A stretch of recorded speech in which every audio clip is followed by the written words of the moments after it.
Hello to all my story lovers. Welcome back in Storytime channel. Today's our story name is Doing What You Like is Freedom, written by Sudha Murty. Now let's go to the story. One day I was traveling by train from Bangalore to Belgaum. It is an overnight train and the only rail link between Bangalore and North Karnataka.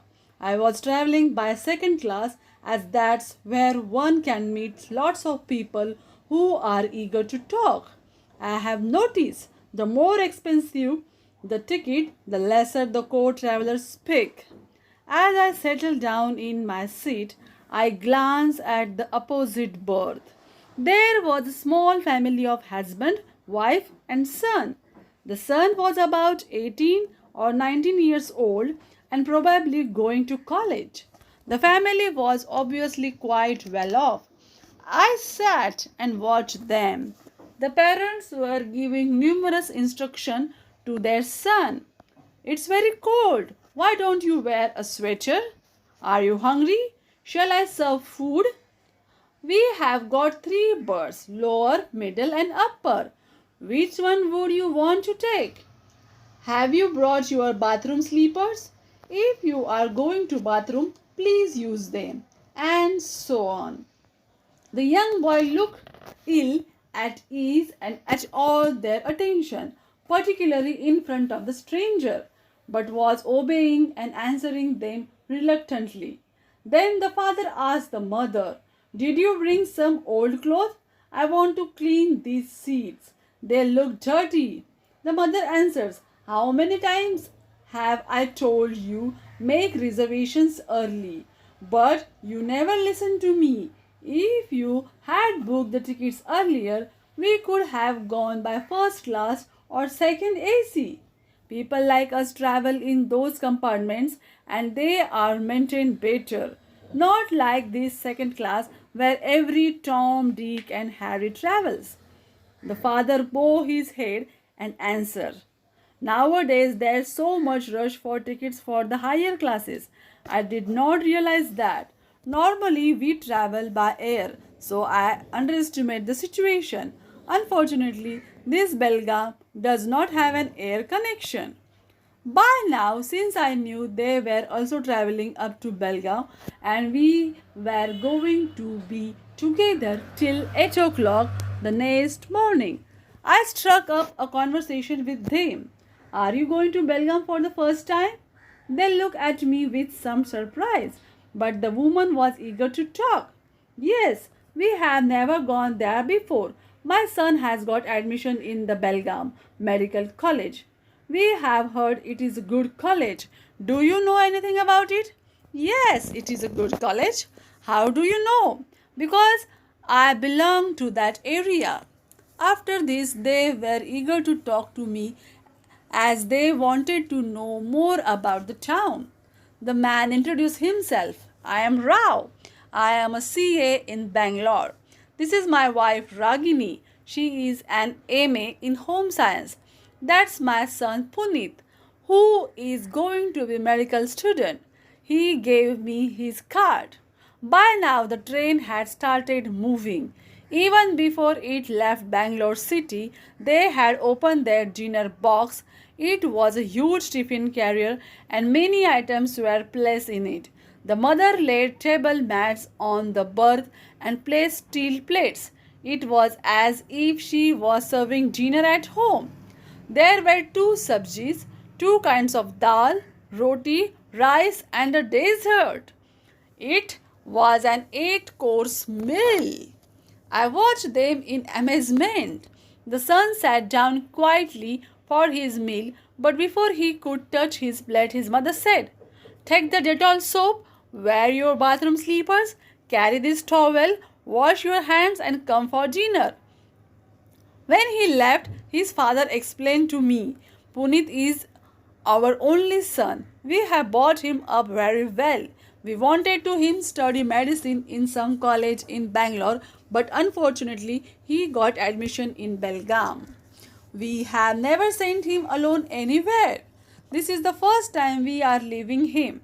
We were thinking if the hostel does not suit him, my wife will shift to Belgaum and we will rent a small house there for the next 5 years.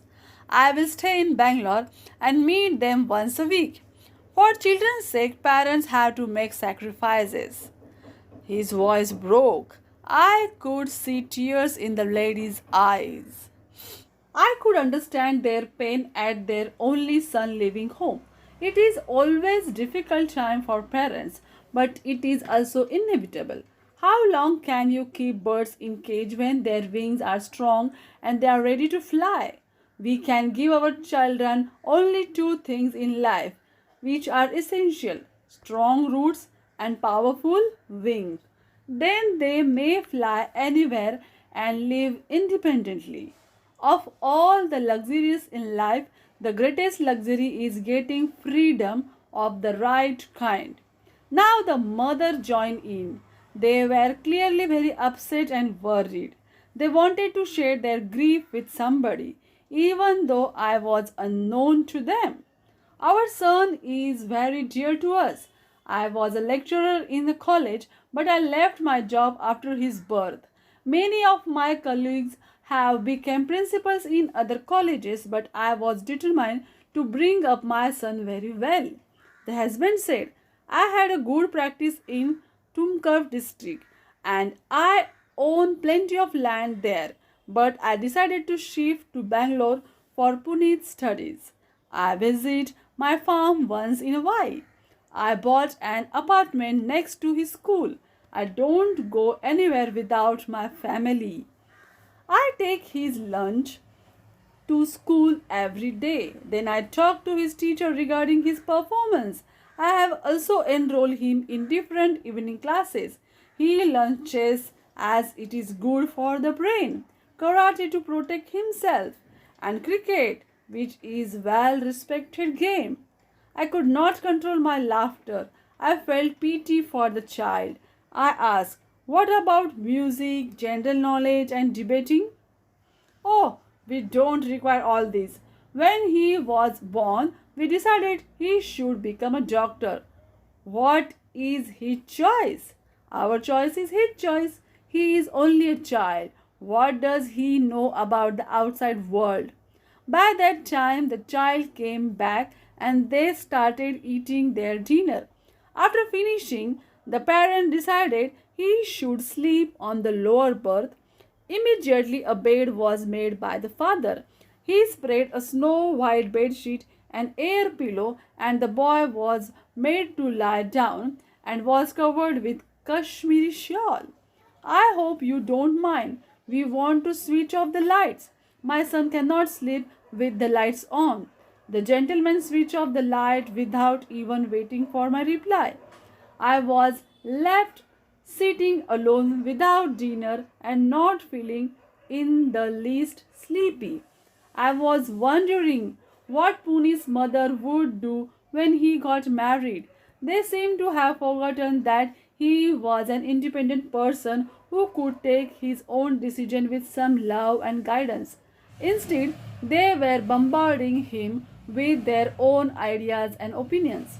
Too much of affection can become a golden noose around the neck. Puneet will never be a confident person. It was only 10 in the night. I never sleep that early. Even in the partial darkness, I spotted an old friend walking down the passage. We were delighted to meet each other so unexpectedly. Come on, why are you sitting in the dark? She asked. Are you planning to steal somebody's purse? How can you sleep at 10 o'clock? Come to my apartment. It's the next one. Let us talk for some time. It's very hard to catch you in Bangalore. She started laughing loudly at her own joke. A quiet conversation in North Karnataka would mean a high-pitched talk in sophisticated society. I have reservation only for this compartment. Don't worry, we will tell the ticket collector. In my compartment, one berth is vacant. My loyalty switched immediately and I followed her. There was a loud laughter and joking going in the other compartment.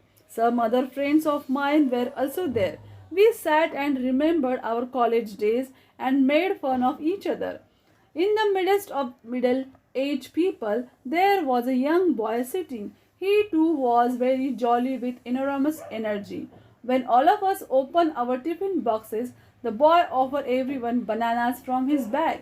Though he did not know any of us, he looked confident and happy. I asked him, "What is your name? Where are you going?" "My name is Sharad. I am going to Belgaum." "Why are you going there?" "I have got a seat in a medical college there and I am going to join my class." "Are you going for the first time? Do you have anybody with you?" "Yes, I am going for the first time and I am alone." I forgot my tiffin box. Suddenly I thought of Puneet, who was same age of his boy. "Where are your parents?" "My parent is a postman and my mother is a school teacher. I come from a village near Kolar." "How many siblings do you have?" "I am the only child." "Did you never get lonely?" "No.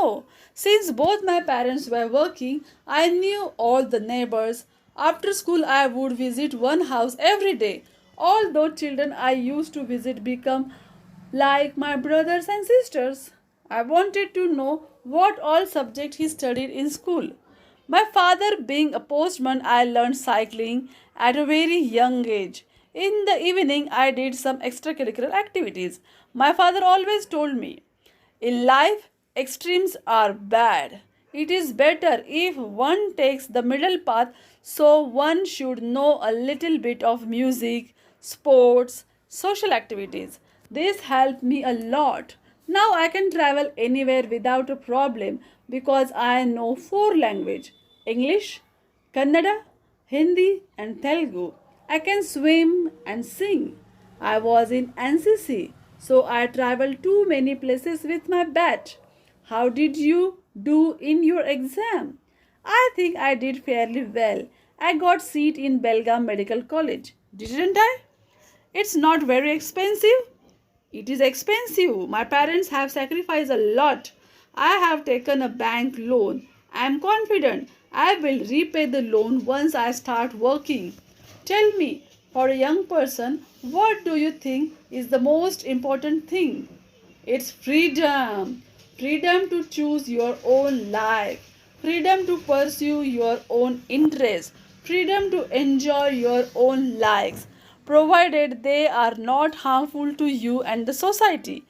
I feel I was very fortunate to grow up with so much of freedom, like a tree in the forest. Somehow I felt I had seen a stern bonsai plant in the previous compartment. Now, this is the end of the story. Do you like it?